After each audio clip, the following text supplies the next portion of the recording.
Salut à toi et bienvenue sur Tataki, ça me fait plaisir de te revoir, ça fait longtemps. Aujourd'hui on revient pour parler des albums posthumes. Tu sais, ces albums, ces projets qui sortent après la mort d'un artiste, c'est un sujet qui divise pas mal.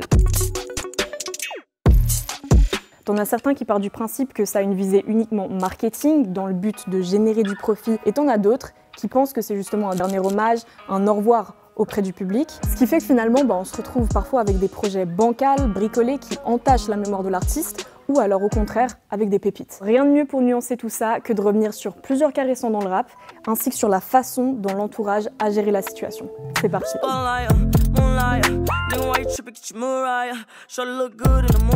Alors avant de commencer quoi que ce soit, pourquoi est-ce que la mort fait vendre? C'est pas nouveau, quand un artiste meurt, les chiffres de vente explosent et les revenus générés avec. Il y a une étude qui s'est chargée de répondre à la question et qui a fait remarquer que les chiffres de vente augmentent de plus de 50% après la mort d'un artiste, et c'est aussi dû à l'attention médiatique qui pousse les gens à aller se renseigner même s'ils connaissent pas l'artiste de base. Sans compter la peur de notre propre mort, c'est un sujet auquel on peut tous se référer et la musique c'est quelque chose de très intime.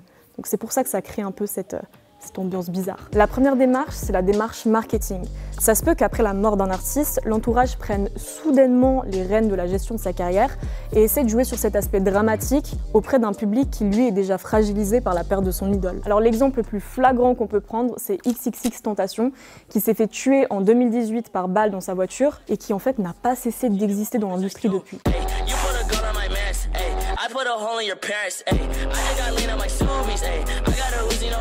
Quand tu regardes de plus près, ces réseaux sociaux sont constamment alimentés alors que le gars il est mort, t'as l'impression qu'ils veulent le garder en vie, c'est hyper bizarre. Et tout ça pour la promo et la com. De son vivant, il cumulait 2 albums, 17 et point d'interrogation. Et depuis sa mort, il y a déjà eu 2 albums posthumes qui sont sortis, Skins et Bad Vibes Forever, plus une réédition.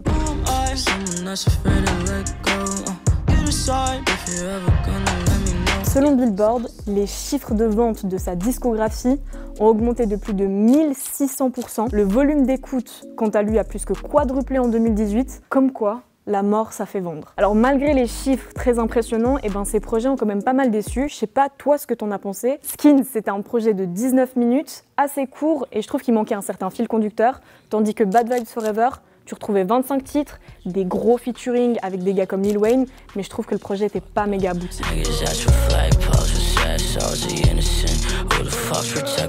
Et petit détail, seulement 1 an après la mort de X, et en même temps que l'annonce de son 2e album comme par hasard, son entourage décide de sortir un documentaire sur sa vie. Impossible de rester indifférent face à ça, donc coup de com' réussi. Mais ce qui m'a le plus choqué, c'est le fait que sa mère a ouvert un musée éphémère dans lequel tu pouvais aller voir la voiture dans laquelle son propre fils s'est fait tuer, et ça montre très clairement qu'elle théâtralise la situation pour faire vendre. Un autre exemple similaire qu'on peut prendre, c'est Lil Peep, qui est mort par overdose en 2017, donc lui aussi il cumule 2 albums posthumes plus un documentaire.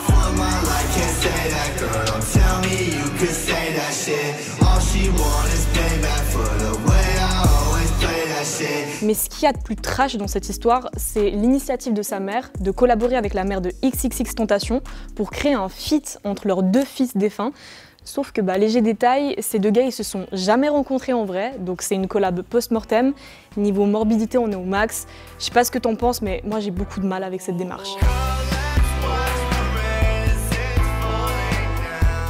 Et puis tiens, on peut prendre aussi un exemple plus récent avec le très populaire Pop Smoke qui s'est fait tuer par balle récemment. On a fait un flashback sur la drill dans lequel il apparaît, n'hésite pas à aller checker. Et dernièrement, son premier album posthume est sorti, il a entièrement été produit par 50 Cent, mais avant même la sortie du projet, il y a déjà eu une polémique par rapport à la cover qui à la base était réalisée par Virgil Abloh.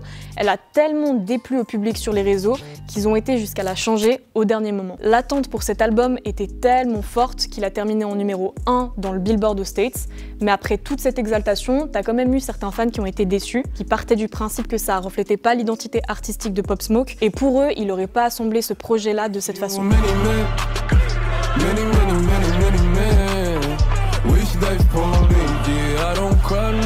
D'après l'entourage de Pop Smoke, il aurait enregistré plus de 400 inédits avant sa mort, ce qui fait qu'ils ont prévenu qu'il allait avoir d'autres projets qui allaient arriver. Et ici, on peut faire un petit parallèle avec Juice WRLD, qui lui aussi a enregistré plus de 2000 morceaux avant sa mort. Et dernièrement, il a balancé un album posthume, Legends Never Die, qui a dépassé le record de Michael Jackson en étant l'album posthume le plus vendu en une semaine. Rien de spécial, ce son il a rien de spécial, l'instru elle a rien de spécial, je sais même pas je fais quoi. Alors comme on l'a vu jusqu'à maintenant, t'as parfois ce côté marketing, business dans les albums posthumes qui donne place à des projets éclatés, qu'on se le dise, mais parfois aussi t'as des pépites avec une démarche plus authentique, et ici on peut penser à Népal avec son album Adios Bahamas. Du lundi au Sunday, bloqué dans ma tête, ma vie c'est un film de Sundance, des fois il se passe air, je préfère rester en dehors des ennuis. C'est lui-même qui avait demandé à son entourage de sortir le projet, qu'il avait eu le temps justement de peaufiner avant sa mort en novembre 2019. La sincérité ressort réellement du projet, il n'y a pas eu d'intervention de membres externes dans la gestion. En plus de ça, la communication faite par son entourage était très sobre, il n'y a pas eu d'instrumentalisation des émotions à travers des documentaires, la promo était méga épurée, et la preuve, ça a payé, l'album a été retentissant. Hey, je suis comme Hanuman, chignon tiré par les samouraïs, 2018 dans ma broche. Regard fixé sur un Daruma. Dans le même genre, on peut penser à Mac Miller, qui est décédé en 2018. En 2020 sort son premier album posthume, Circles, sur lequel il travaillait avant sa mort. Ici aussi, on peut observer la sobriété de la démarche, c'est-à-dire qu'il a été annoncé uniquement quelques jours avant sa sortie. Il n'y a pas eu de promotion excessive, sinon ils auraient pu le teaser de 10 milliards de façons différentes avec plein d'extraits. Et en plus de ça, son entourage a déclaré que c'était son ultime album. Résultat, l'album a été super bien reçu, le public a même dit que ça ajoutait une plus-value à sa discographie, donc c'est là où tu vois que l'album posthume a vraiment rendu hommage à l'artiste.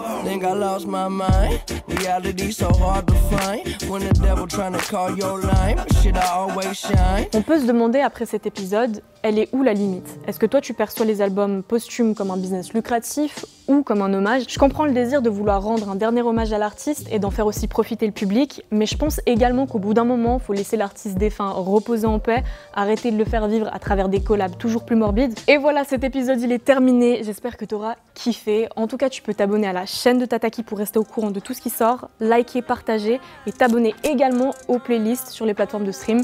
Nous on se retrouve très bientôt, prends soin de toi, ciao!